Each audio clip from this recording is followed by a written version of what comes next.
नमस्कार। वैदिक astro care में आपका हार्दिक अभिनंदन है। वैदिक ज्योतिष शास्त्र के अनुसार भचक्र में कुल 27 नक्षत्र होते हैं। इन 27 नक्षत्रों में कुछ नक्षत्र ऐसे होते हैं जिनका क्षेत्र अति संवेदनशील होता है और इन्हीं नक्षत्रों को गंडमूल नक्षत्र के नाम से जाना जाता है। सभी नक्षत्रों का अपना मूल स्वभाव होता है। कोई नक्षत्र शुभ तो कोई अशुभ की श्रेणी में आते हैं।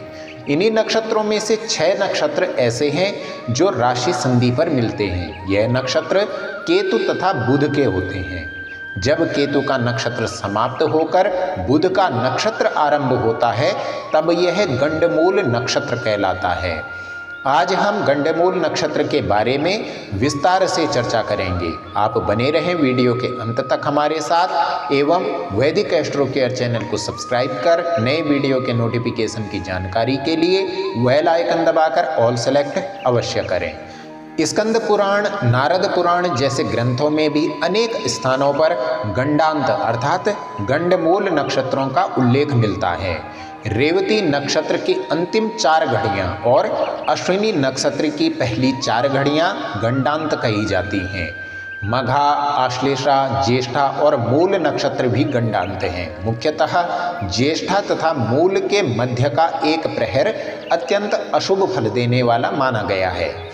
वैदिक ज्योतिष शास्त्र में गंडमूल नक्षत्र के विषय में विस्तार पूर्वक बतलाया गया है। जातक पारिजात, बृहत पाराशर होरा शास्त्र, जातकाभरणम इत्यादि सभी प्राचीन ग्रंथों में गंडमूल नक्षत्रों तथा उनके प्रभावों का वर्णन विस्तार से दिया गया है। गंडमूल नक्षत्रों के विषय में बहुत सी भ्रांतियां भी फैली हुई हैं। अधिकांश व्यक्ति गंडमूल नक्षत्र में पैदा हुए बच्चे को पिता पर ही कष्टकारी मानते हैं, लेकिन ऐसा है नहीं। गंडमूल नक्षत्रों के सभी चरणों का फल अलग अलग होता है और किसी किसी चरण में इसका फल अच्छा भी होता है। पहला गंडमूल नक्षत्र है अश्विनी नक्षत्र। मेष राशि एवं केतु के इस नक्षत्र में उत्पन्न हुए बच्चे का जीवन प्रायः संघर्षशील होता है। इस नक्षत्र में प्रथम चरण में जन्म होने से पिता के लिए कष्टकारी, दूसरे चरण में फिजूल खर्ची, तीसरे चरण में भ्रमणशील तथा चतुर्थ चरण में यदि बालक का जन्म हुआ है तो वह कृश शरीर अर्थात अपने शरीर के लिए कष्टदायक होता है। दूसरा है आश्लेषा नक्षत्र। कर्क राशि एवं बुध के नक्षत्र के जातक प्रायः चंचल एवं चतुर बुद्धि वाले तथा परिवर्तनशील प्रकृति के होते हैं। आश्लेषा के प्रथम चरण में जन्म हो तो विशेष दोष नहीं होता। दूसरे चरण में पैतृक धन की हानि होती है। तीसरे चरण में माता पिता के लिए गंडांत सूल तथा चतुर्थ चरण में पिता के लिए यह काफी अनिष्टकारी होता है। आश्लेषाध्ये न गंडम स्यात् तन् धनम गंडम द्वितीय के, तृतीय मातृगंडम तु पितृगंडम चतुर्थ के। तीसरा है मघा नक्षत्र। सूर्य राशि और केतु के नक्षत्र में उत्पन्न जातक स्पष्टवादी, शीघ्र क्रुद्ध होने वाले, उद्यमी और धनवान होते हैं। इसके प्रथम चरण में बालक यदि उत्पन्न हो तो माता पिता को कष्ट या मातृपक्ष की हानि होती है। दूसरे चरण में पिता को अनेक परेशानियां होती हैं। तीसरे चरण में जन्म हो तो यह शुभ फलदायक और चतुर्थ चरण में यदि जन्म हो तो विद्या धनादि के लिए शुभ होता है। चतुर्थ है ज्येष्ठा नक्षत्र।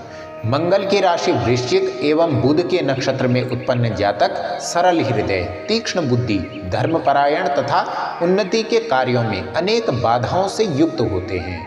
ज्येष्ठा नक्षत्र के प्रथम चरण में उत्पन्न बच्चा ज्येष्ठ अर्थात बड़ों के लिए अरिष्टकर होता है। दूसरे चरण में जन्म हो तो छोटे भाई के लिए नेष्ट होता है। तीसरे चरण में पिता के लिए अरिष्टकर तथा यदि वह चतुर्थ चरण में जन्म हो तो जातक स्वयं अपने एवं पिता के लिए अनिष्टकारी होता है।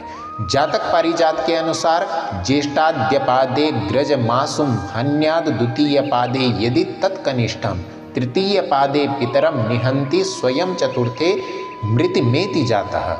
ज्येष्ठा नक्षत्र और मंगलवार के योग में उत्पन्न कन्या बड़े भाई के लिए अरिष्टकारक होती है। अभुक्त मूल नक्षत्र अर्थात ज्येष्ठा नक्षत्र की अंतिम 2 घड़ियां तथा मूल नक्षत्र के आरंभ की 2 घड़ियां, कुल 4 घड़ियां अभुक्त मूल गंड नक्षत्र कहलाती हैं।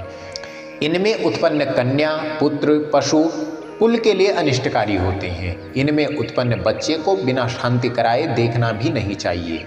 शास्त्र प्रमाण के अनुसार अभुक्त मूलम घटिका चतुष्ठ्यम ज्येष्ठान्त्य मूलादि भवम ही नारदः जातम शिशुम तत्र परित्यजेत वा मुखम पितास्याष्ट समान पश्येत।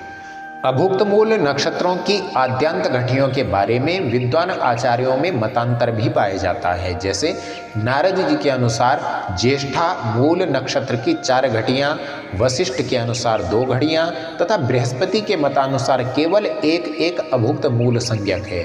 अभुक्त मूलोत्पन्न बालक यदि जीवित रहे तो अपने वंश की वृद्धि करने वाला, धनवान एवं संपत्ति वाला होता है।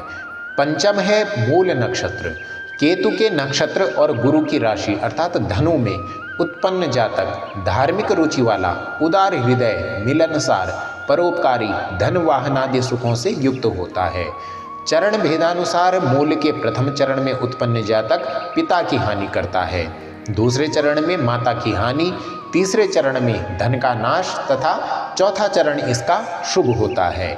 यहाँ यह विशेष ध्यान देने योग्य है कि नक्षत्रों की वैदिक विधि पूर्वक शांति करवा लेने से अनिष्ट का भय नहीं रहता। जातक पारिजात के अनुसार मूलाद्यपादे पितरम निहन्याद द्वितीय के मातरमांशु हंति तृतीय जो वित्त विनाशकः स्यात् चतुर्थ पादे समुपैति सौख्यम। मूल नक्षत्र और रविवार दोनों के योग में उत्पन्न कन्या अपने ससुर के लिए अनिष्टकारी होती है। भौमवासरे योगेन ज्येष्ठा जा ज्येष्ठ सोदरम भानुवासर योगेन मूलजा श्वसुरम हरेत।